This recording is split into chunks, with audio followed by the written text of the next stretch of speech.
बिस्मिल्लाहिर्रहमानिर्रहीम। अस्सलाम वालेकुम स्टूडेंट्स। हम एमएलटी का लेक्चर स्टार्ट करने लगे हैं।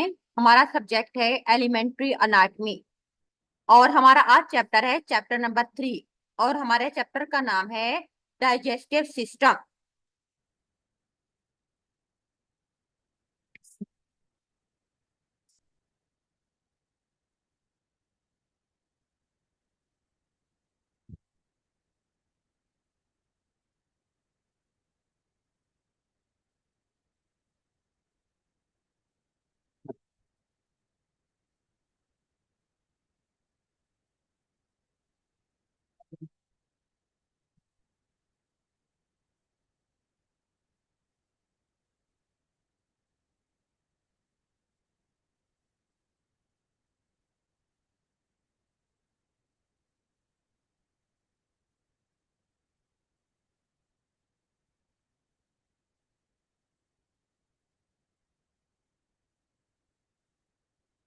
अच्छा बेटा, हमारा आज का जो टॉपिक है वो है चैप्टर नंबर 3 और चैप्टर का नाम है डाइजेस्टिव सिस्टम। ठीक है, इसमें हम इसको डिस्कस करेंगे कि डाइजेस्टिव सिस्टम क्या है, उसके कौन से पार्ट्स हैं, क्या उसके कंपोनेंट है, ये सारा। तो इसमें हम सबसे पहले देखते हैं कि गैस्ट्रो इंटेस्टाइनल सिस्टम भी इसको कहते हैं, यानी कि इसको हम जीआई सिस्टम भी कहते हैं। GI mean gastro intestinal system, या हम इसको डाइजेस्टिव सिस्टम भी कहते हैं। तो वो कहते हैं कि जो हमारा डाइजेस्टिव सिस्टम है, it is also known as gastro intestinal system. It is a long twisting tubes that start at the mouth. अब इस सिस्टम में क्या होता है कि एक लंबी ट्यूब्स होती है जो हमारे मुंह से स्टार्ट होती है एंड गोज थ्रू एजोफेगस। फिर वहां से एजोफेगस खुराक की नाली वहां तक जाती है, स्टमक में, small intestine, large intestine and and at the anus, और एनस के ऊपर जाके उसका इख्तिताम होता है। यानी कि वो जो एक लंबी ट्यूब जिसको हम बेसिकली कहते हैं जीआई ट्यूब, ठीक है, गैस्ट्रो इंटेस्टाइनल ट्रैक्ट, जीआईटी भी हम उसको कहते हैं, हम उसको जीआई ट्यूब कहते हैं, जो हमारे माउथ से स्टार्ट होती है, फिर वो एसोफेगस में से गुजरती है, स्टमक में से गुजरती है, स्मॉल इंटेस्टाइन में से गुजरती है, लार्ज इंटेस्टाइन में से गुजरती है, और उसका एंड होता है एनस के ऊपर। Digestive system break down the food into small nutrients such as carbohydrate, fats and protein। जो हम खुराक खाते हैं, तो डाइजेस्टिव सिस्टम का काम होता है उस खुराक की ब्रेक डाउन करना। It is A complex network of organs, इसमें बहुत सारे ऑर्गन्स होते हैं for responsible for processing the food, वो फूड को आगे प्रोसेस करते हैं, and extracting nutrient essential for the body function. और क्या करते हैं कि डाइजेस्ट करने के बाद उस खुराक में से जो एक्टिव कंपोनेंट होते हैं उनको अलग कर लेते हैं। फिर वो एक्टिव कंपोनेंट जो होते हैं वो हमारी बॉडी के अंदर अब्सॉर्ब होते हैं, वो हमारी बॉडी के एसेंशियल न्यूट्रिएंट्स होते हैं जिनको हमारी बॉडी अपने मुख्तलिफ फंक्शन परफॉर्म करने में यूटिलाइज करती है। उसके बाद हमारे पास है डाइजेस्टिव ऑर्गन्स क्या होते हैं। मेन डाइजेस्टिव ऑर्गन जो हमारे डाइजेस्टिव सिस्टम के अंदर है बेटा, आप इसमें देख सकते हैं, सबसे पहले उसके अंदर हमारे पास है माउथ, या हम उसको ओरल कैविटी भी कहते हैं। सेकेंड नंबर पे हमारे पास है स्लैवरी ग्लैंड, ये ओरल कैविटी के अंदर ही होती है स्लैवरी ग्लैंड्स। उसके साथ हमारे पास है बेटा एजोफेगस, जिसको हम खुराक की नाली कहते हैं, ये लंबी आपको इसमें नजर आ रही है, ये इसमें आप देख सकते हैं, ये लंबी ट्यूब्स जो थी ये एजोफेगस। अच्छा, उसके बाद हमारे पास आ जाता है बेटा नेक्स्ट, नीचे हमारे पास है स्टमक, उसके बाद गैस्ट्रिक मैक्रोजा, स्मॉल इंटेस्टाइन, उसके साथ छोटी छोटी ट्यूब्यूल्स होती हैं जिसको हम कहते हैं villi and microvilli, liver, gall bladder, pancreas, large intestine जिसको हम कोलन कहते हैं, rectum and anus and peritoneum. उसके बाद कुछ हार्मोन्स भी होते हैं इसके अंदर। तो ये सारी चीजें हमारे पास आ जाती हैं हमारे डाइजेस्टिव सिस्टम के अंदर। तो सबसे पहले हम इसमें स्टार्ट करते हैं मौत से। जो मेन ऑर्गन है डाइजेस्टिव सिस्टम का वो है हमारा माउथ, या हम उसको ओरल कैविटी भी कहते हैं। इसका फंक्शन क्या होता है? Mechanical and chemical breakdown of food begins with chewing and action of saliva containing enzyme like amylase। वो कहते हैं कि जो खुराक हमारे मुंह में जाती है तो उसकी ब्रेक डाउन होती है मैकेनिकल और केमिकल दोनों तरीके से। एक, हम उसको चबाते हैं, हमारे दांत उसकी ब्रेक डाउन करते हैं, और हमारे मुंह के अंदर जो स्लेवा होता है, जो थूक होती है, उसमें कुछ इंजाइम्स होते हैं, और उन्होंने यहाँ पे बताया है बेटा अमाइलेज, ये जो इंजाइम्स है ये खुराक की ब्रेक डाउन कराता है। The food is converted to semi solid bolus. अब जो खुराक होता है ना उसका एक रुकमा जो बन जाता है, यानी कि पार्शली डाइजेस्टेड फूड को हम कहते हैं बॉलेस, सेमी सॉलिड बॉलेस। अब वो फिर आगे नीचे हलक में उतरता है। स्लेवरी ग्लैंड, स्लेवरी ग्लैंड का काम होता है बेटा produce the saliva, saliva produce करती हैं दैट हेल्प इन डाइजेशन, जो खुराक को डाइजेस्ट होने में हेल्प आउट करता है। तीसरे नंबर पे एजोफेगस, इसका फंक्शन क्या है? Transport chewed food from mouth to stomach through coordinated muscles contraction called peristalsis. अब एजोफेगस का काम होता है कि एक नाली होती है जिसका काम है हमारे मुंह से जो पार्शली डाइजेस्टेड फूड है जिसको हम बॉलिस कहते हैं, उसको हमारे मुंह से लेके जाती है हमारे स्टमक की तरफ। फिर वहां पे कुछ मसल्स होते हैं जो ये काम करते हैं, उन मसल्स को की कंट्रैक्शन होती है जिसको हम नाम देते हैं पेरिस्टालसिस। उसके बाद है स्टमक। स्टमक की क्या फंक्शन है बेटा? स्टमक का काम होता है जो हमारा मैदा होता है digestion and mixing of food with gastric juice containing the hydrochloric acid and enzyme. अब क्या होता है कि जो हमारा स्टमक है वो एक जूस बनाता है जिसको हम कहते हैं गैस्ट्रिक जूस। उस जूस के अंदर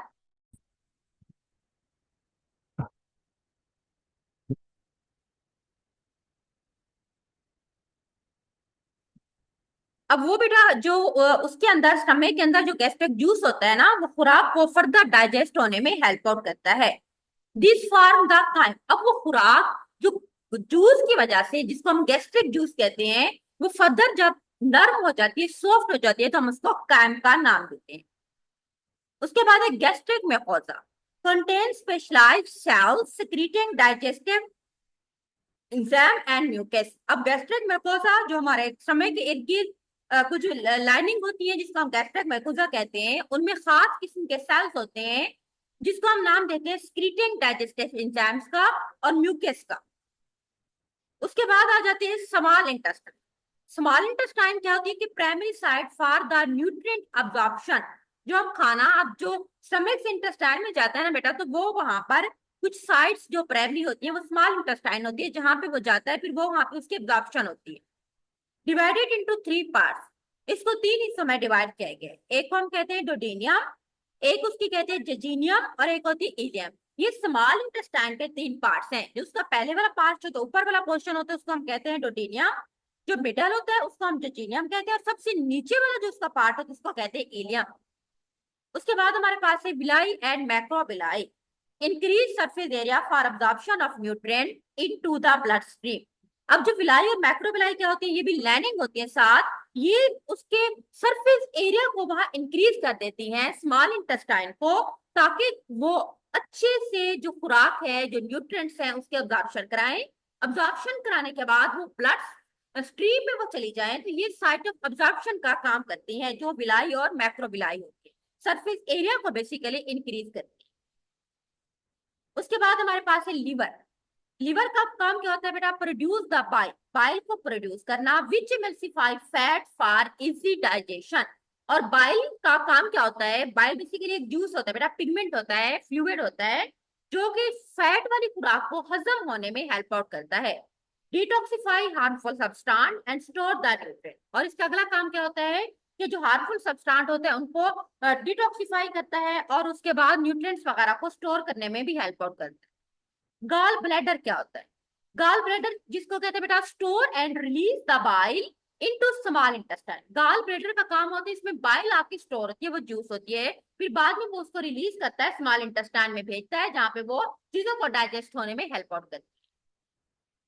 नेक्स्ट हमारे पास है बेटा पेंक्रियाज। पेंक्रियाज बेसिकली ग्लैंड्स होते हैं जो कि डाइजेस्टिव एंजाइम्स प्रोड्यूस करते हैं, जिसमें हमारे पास लाइपेज आता है बेटा जो लिपिड्स की ब्रेक डाउन करता है, अमाइलेज अमाइलोज स्टार्च की ब्रेक डाउन करता है, और प्रोटीएज एंजाइम्स जो होते हैं वो प्रोटीन की ब्रेक डाउन करते हैं, और फिर उस बाद में ये एंजाइम्स जो होते हैं वो रिलीज कर देते हैं इनको स्मॉल इंटेस्टाइन के अंदर। नेक्स्ट हमारे पास आ जाता है लार्ज इंटेस्टाइन, जिसको हम कॉलन भी कहते हैं। लार्ज इंटेस्टाइन में बेटा कॉलन डिसेंडिंग कॉलन उसका हिस्सा है, एक को हम ट्रांसवर्स कॉलन कहते हैं, डिसेंडिंग कॉलन, सेगमाइड कॉलन, ये इसके सारे पार्ट्स हैं लार्ज इंटेस्टाइन के। फंक्शन क्या होती है? अब्जॉर्ब द वाटर, खुराक को पानी को अब्जॉर्ब करना, इलेक्ट्रोलाइट्स जिसमें सोडियम पोटेशियम वगैरह आते हैं, ये इसका काम है लार्ज इंटेस्टाइन का, एंड फॉर्म फीसेस, पखाना वगैरह बनाती है। हाउसेस बेनिफिशियल बैक्टीरिया, और जो हमारे वो बैक्टीरिया जो हमारे लिए फायदेमंद होते हैं उसको हम कहते हैं बेनिफिशियल बैक्टीरिया। तो ये उनका घर है, जो जो हमारी लार्ज इंटेस्टाइन है इसके अंदर जो होते हैं वो बैक्टीरिया मौजूद होते हैं। That help in fermentation of undigested food, जो फ्राक कुछ डाइजेस्ट नहीं होती तो फिर इसके अंदर रहते हैं, इसकी फर्मेंटेशन करवाते हैं। उसके बाद है रेक्टम एंड एनस। रेक्टम और एनस का काम क्या होता है बेटा? Store and expel the faeces during the process of defecation. जब रफा हाजत महसूस होती है ना, तो ये जो होती है ये फीसेस को बॉडी से एक्सपेल करके बाहर फेंकते हैं। एनस एक तरह का ओपनिंग होता है जहां से फीसेस बॉडी से बाहर चले जाते हैं। उसके बाद हमारे पास होती है पेरिटोनिया। पेरिटोनिया में कैविटी, इसका फंक्शन क्या होता है? This thin membrane lining the abdominal cavity, हमारे पेट के इर्द गिर्द एक कैविटी जिसके इर्द गिर्द थिन मेम्ब्रेन होती है, provide support and production to digestive system, digestive system को सपोर्ट करती है, उसकी प्रोडक्शन में हेल्प आउट करती है। नेक्स्ट हमारे पास है हार्मोन। हार्मोन में बेटा गैस्ट्रीन हार्मोन है, इंसुलिन है, ग्लूकागोन है, तीन होते हैं जो डाइजेस्टिव सिस्टम के एंजाइम जिसको बोलते हैं, रेगुलेट करते हैं डाइजेस्टिव प्रोसेस को, न्यूट्रिएंट के अब्जॉर्प्शन को, सिक्रीशन। उसके बाद हमारे पास आ जाती हैं CCK। ये दो एंजाइम, एक्सक्रीटन एक एंजाइम है बेटा और दूसरा एंजाइम है cholecystokinin, CCK। Cholecystokinin control the release of digestive juices, ये डाइजेस्टिव जूस के रिलीज को कंट्रोल करता है। ये हमारे पास था डाइजेस्टिव सिस्टम का, हम उसके ऑर्गन पढ़े थे। आगे हमारे पास एक इसका टॉपिक है बेटा नर्व कंट्रोल। डाइजेस्टिव सिस्टम में हमारी न्यूरॉन्स का कंट्रोल किस तरह से होता है? दो तरह के होते हैं, एक को हम एंटेरिक नर्वस सिस्टम ENS कहते हैं, एक को बेटा कहते हैं ANS, ऑटोनोमिक नर्वस सिस्टम। अब जो हमारा एंटेरिक नर्वस सिस्टम होता है, इंट्रिंसिक नर्व उसके अंदर होती है, रेगुलेट द गट फंक्शन, जो हमारे GIT के फंक्शंस को, जिसको हम गट फंक्शंस कहते हैं, उसको वो कंट्रोल करती है। उसके बाद हमारे पास है autonomic nerve system. Autonomic nervous system जो ANS होता है उसकी दो टाइप्स होती हैं, एक को हम कहते हैं सिंपैथिक, एक होता है parasympathetic. Branch influence the digestive activity, ये दोनों जो होती हैं ये हमारे डाइजेस्टिव सिस्टम की एक्टिविटी को कंट्रोल करते हैं। Maintaining a healthy gastrointestinal system is critical for overall wellbeing, हमारी पूरी लाइफ के लिए बहुत जरूरी है। It ensure the proper nutrient absorption and waste elimination, उसको यकीनी बनाता है कि हमारे बॉडी के अंदर जो न्यूट्रिएंट्स है उसकी अब्जॉर्प्शन हो रही है, जो वेस्ट प्रोडक्टिव हमारी बॉडी से बाहर जा रहे हैं, उन सबको मेंटेन करता है। डिसऑर्डर लाइक गैस्ट्रोएंटेराइटिस, यानी कि जो हमारी स्टमक और GIT के अंदर, जो स्टमक है, जो हमारी GIT है, जो हमारी इंटेस्टाइन है, उनके अंदर इन्फ्लेमेशन का हो जाना, उसको हम गैस्ट्रोएंटेराइटिस का नाम देते हैं। अल्सर, जख्म हो जाते हैं आगे, and then inflammatory bowel disease can impact the function of gastrointestinal system. अगर ये बीमारियां हो जाती हैं तो हमारा पूरा डाइजेस्टिव सिस्टम इनकी वजह से इफेक्टेड होता है। ठीक है, तो ये आज का हमारा टॉपिक था बेटा डाइजेस्टिव सिस्टम। ठीक है, तीसरा चैप्टर ये हमने एंड किया है। तो आज के लिए इतना ही काफी। अल्लाह हाफिज।